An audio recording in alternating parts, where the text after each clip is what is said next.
Assalamualaikum warahmatullahi wabarakatuh. Perkenalkan, nama saya Eskil Ahmad Dayan. Dan ini rekan saya Andika Pratama. Saya Bima Febriano. Kami siswa dari kelas 9G SMP Negeri 1 Kabat. Pada kesempatan kali ini kami akan melakukan praktek pembuatan salah satu produk bioteknologi konvensional, yaitu keju. Tujuan kami melakukan praktek ini yaitu yang pertama, untuk mengetahui cara pembuatan salah satu bioteknologi konvensional, yaitu keju. Dua, untuk mengetahui proses fermentasi yang dilakukan oleh mikroorganisme.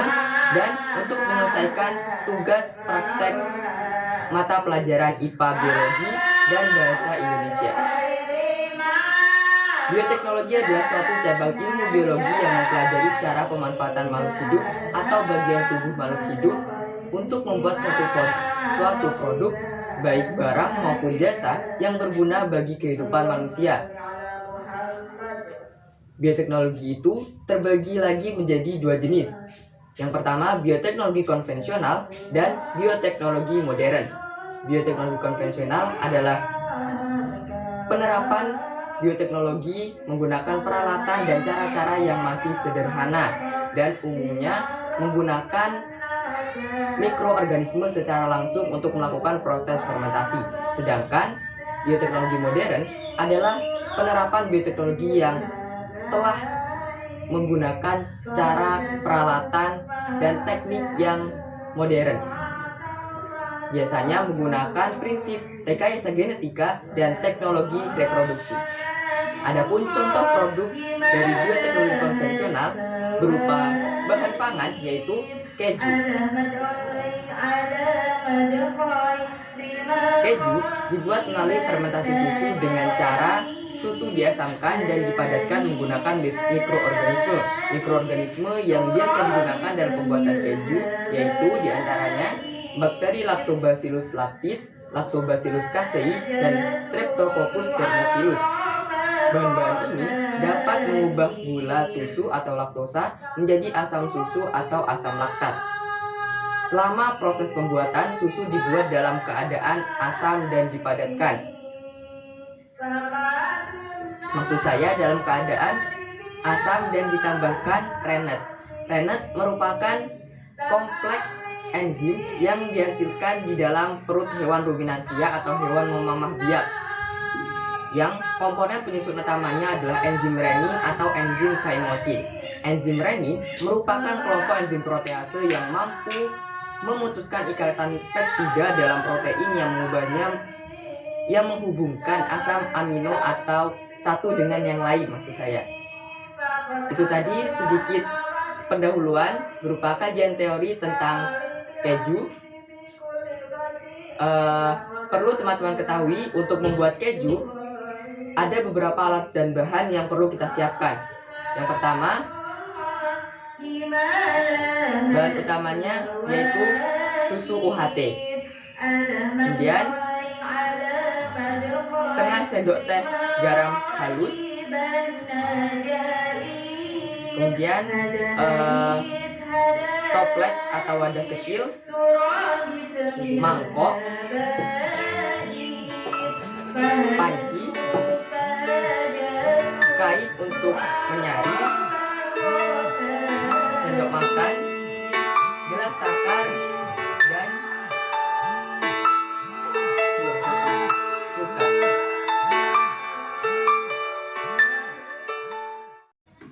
Setelah menyiapkan alat dan bahan, langkah pertama yaitu rebuslah 800 ml susu UHT. Ukurlah volumenya menggunakan gelas takar.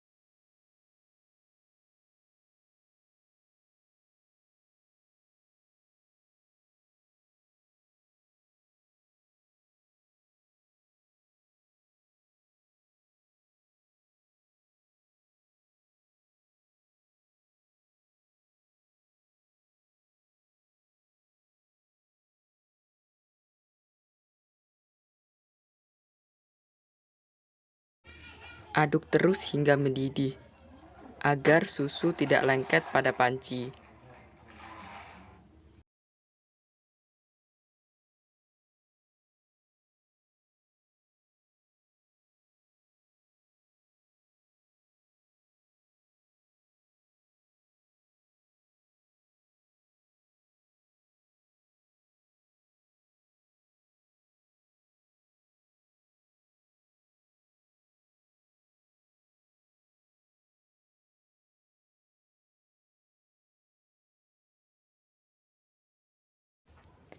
Diamkan rebusan susu selama beberapa menit setelah mendidih.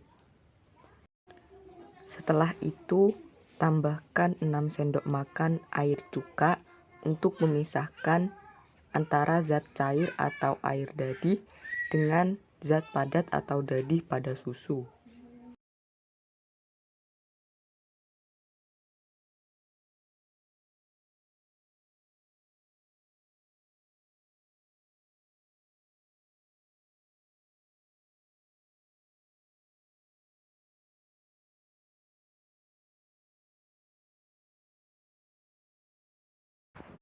Setelah ditambahkan cuka, aduk rata selama kurang lebih 5-10 menit.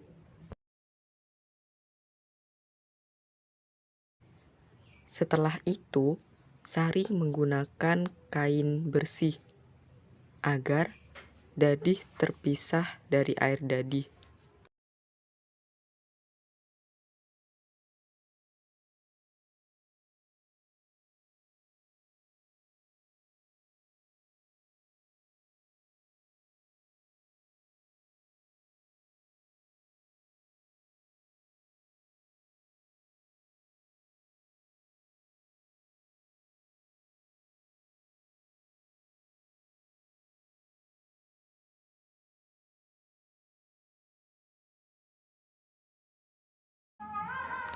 Setelah itu, jangan lupa diperas agar benar-benar terpisahkan antara zat cair dan zat padatnya.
Setelah disaring, ambil bagian padat atau dadihnya saja.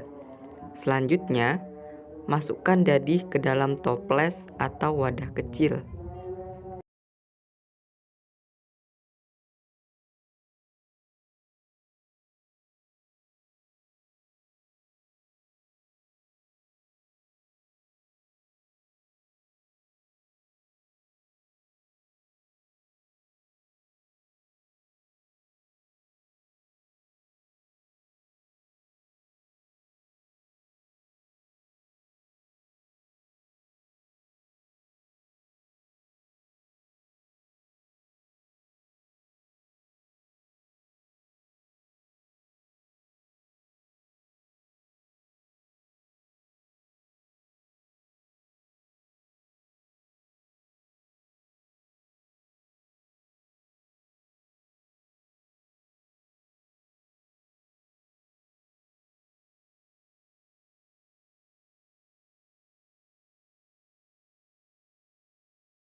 Kemudian, tambahkan kurang lebih setengah sendok teh garam.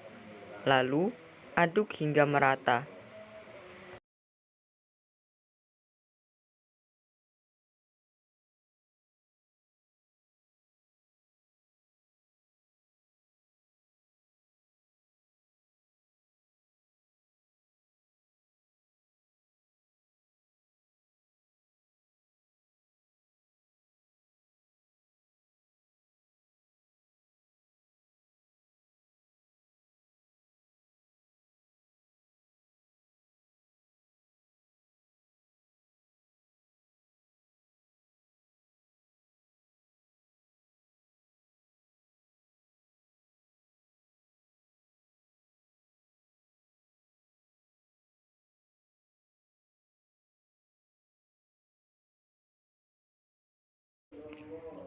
Langkah terakhir, simpanlah dadih yang telah bercampur dengan garam di dalam lemari es selama kurang lebih 24 jam.